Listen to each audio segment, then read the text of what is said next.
Now, ladies and gentlemen, it's my pleasure to bring to you somebody that's for the real people. Charlie Chan, St. Louis, legendary. Some DJs are even. But here's a little something about my DJ. The magnificent Charlie Chan. And this is Miss Chaz coming to you on Voluptuous TV. I have with me legendary DJ Charlie Chan, Soprano. Gangster. What's going on?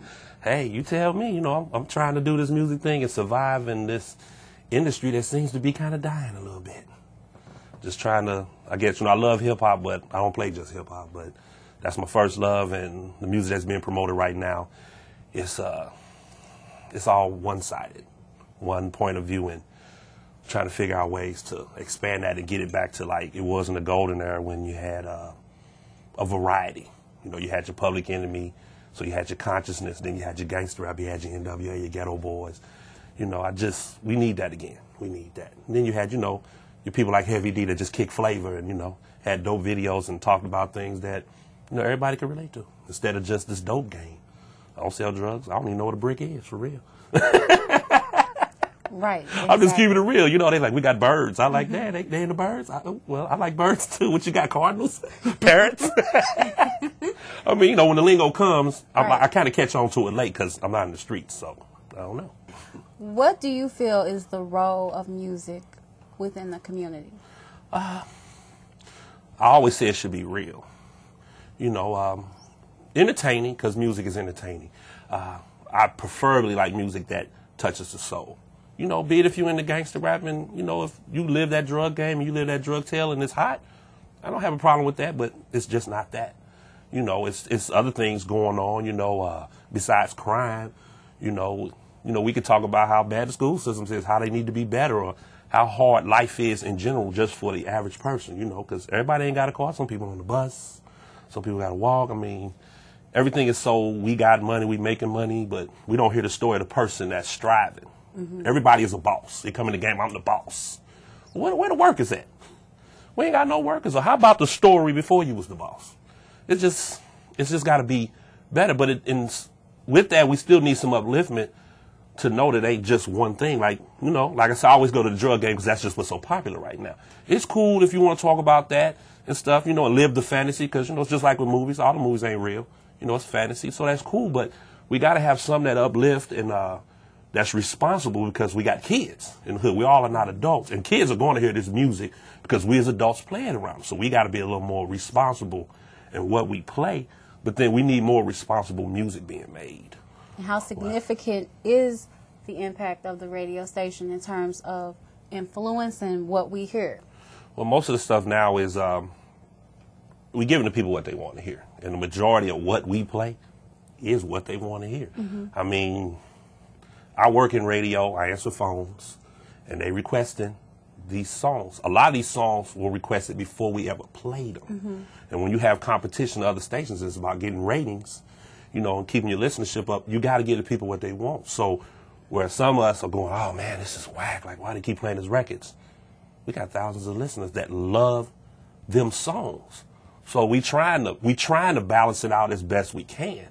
But it's hard when 90% of your listeners want to hear what we play. So we try to play the other records, but then they don't test well. They come back, we find out the listeners who are listening don't want to hear it. They just don't. And the people who really love hip-hop and want to hear something different, they're not radio listeners. Mm-hmm. A lot of them are music lovers. You know, like I love Lupe Fiasco. We tried playing them. We continue to try to play them. The records don't test good. They don't do well. People act like they really don't even want to hear it. And then when I'm in the club spinning it, they're like, yo, man, put on that Gucci Man. So it's kind of like, you know, the station is playing what the people want to hear because it's so much competition with the iPods. You got a satellite radio. You got so many other things that takes the attention away. Mm-hmm. And the kids, they're going to listen to what they want to listen to. And if we're not playing the records that people want to hear, nobody's going to listen. So it's kind of like, it's not really the radio's fault for playing what they play. It's more so the people got to get a little better with what they want to hear. And then those people who want to hear something different need to get more active. Like, we don't hear from them. We hear from one or two. If we take 100 people, maybe only 5 of them are actually going to be active and call and say, hey, can you play something else? Why y'all always play this? But the rest of them just sit back and let it happen. And if the radio station's for the people, more people need to speak up. I mean, like I work in the club and I wish I could play a lot more music, but when you pay your money, you come in that door, I got to give you what you want. So it's kind of like we really don't have too much of a choice. And just the way media is, period, it's going on in television, it's in everything. And it's hard to try to go against the grain because then you really don't have anybody listening. The advertiser's not advertising with you. You're not making any money. And at the end of the day, it's about getting some money. I mean, you got to keep it real. I love DJing, but I got to get paid too. Right, that's right. Now, you created a hip-hop organization called, let me get this correct, 24 Scientists One Way Productions. Yes. Can you tell me more about that? The knowledge or the science of the 24 comes from the Honorable Elijah Muhammad. In Revelations, you read there are the 4 and 20 elders, which sit in a circle with God, and they write the history. So that whole term of "it was written" comes from them, and they write it every 25,000 years. That's the period of history. So when my friend Rod X, who was an active member in the Nation of Islam, brought it to us to use, me and my boy D to the C, at the time he was Don Juan, he brought it in like, 24 Day Write History. And me being the #1 DJ, I was writing history because I didn't follow anything any other DJ did. I just tried to do everything properly.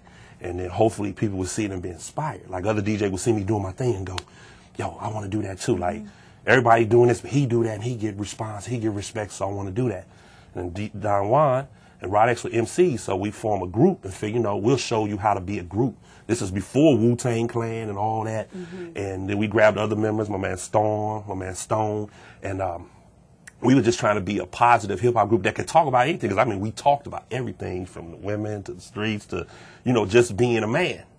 And that started, I want to say, 92, 93? I can't even remember the year we started it. But it's about positivity and brotherhood and about doing what you know is right and not following stupid stuff. Like if everybody say, okay, we're going to jump in the bridge, but you can't swim, you don't jump in the bridge. But it's knuckleheads that do.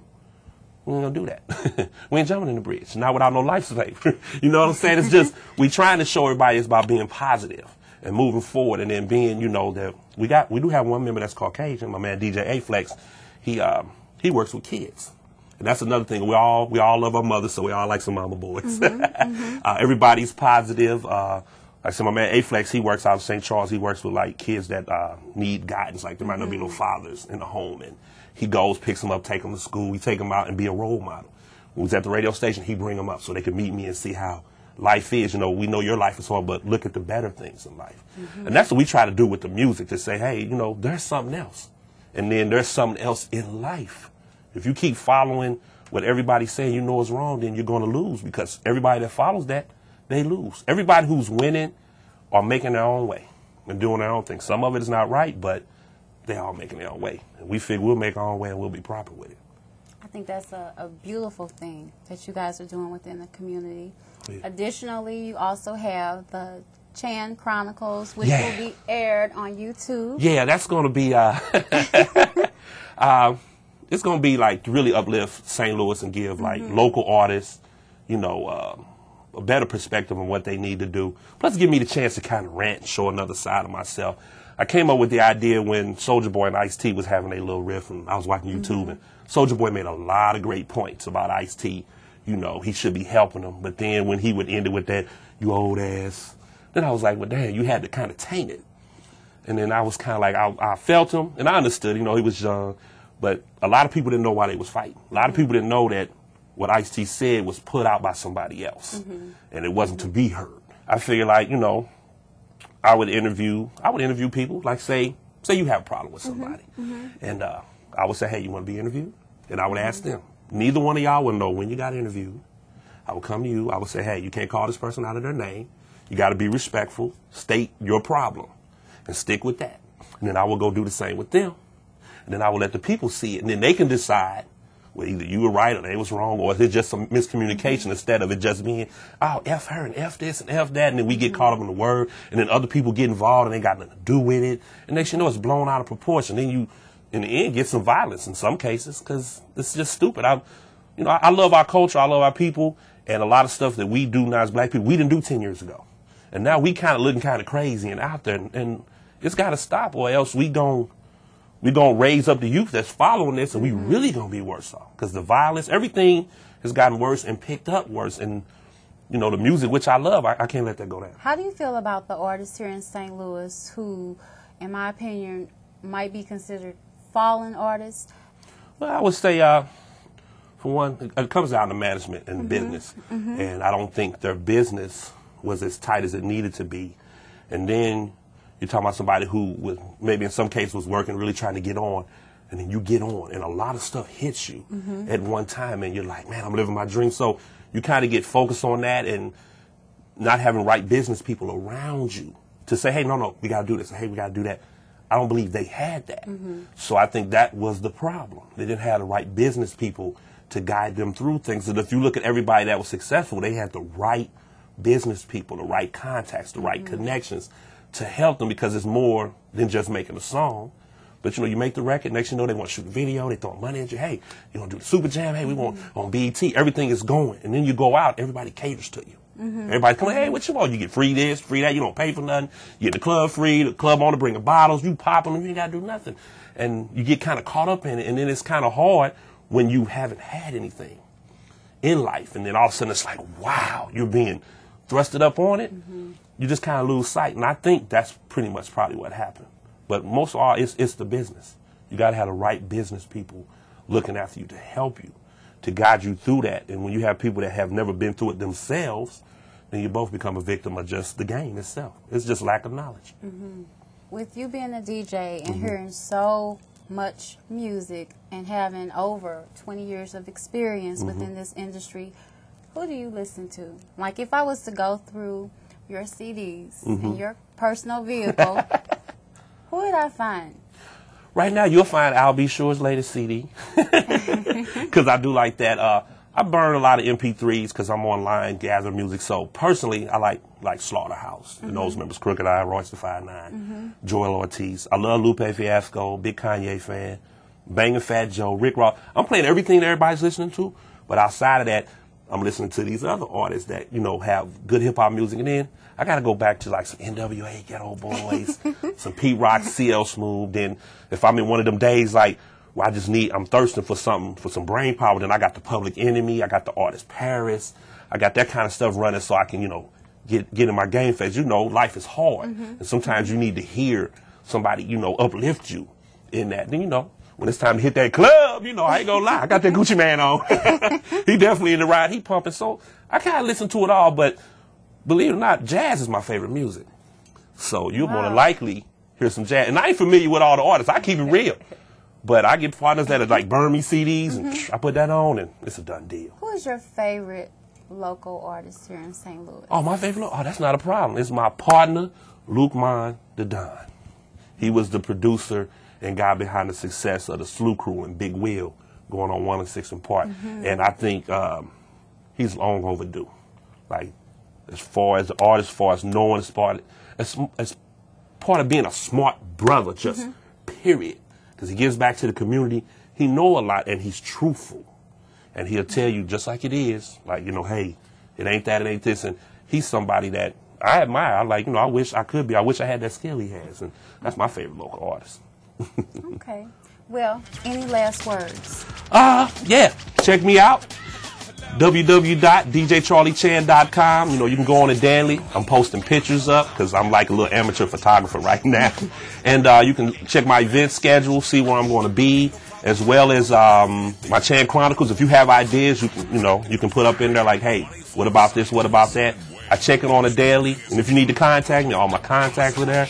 And I mean, hey, you know, let me help you. Because, you know, y'all been helping me, supporting me. So if there's anything I can do for you, let me do it. Thank you very much. You're welcome.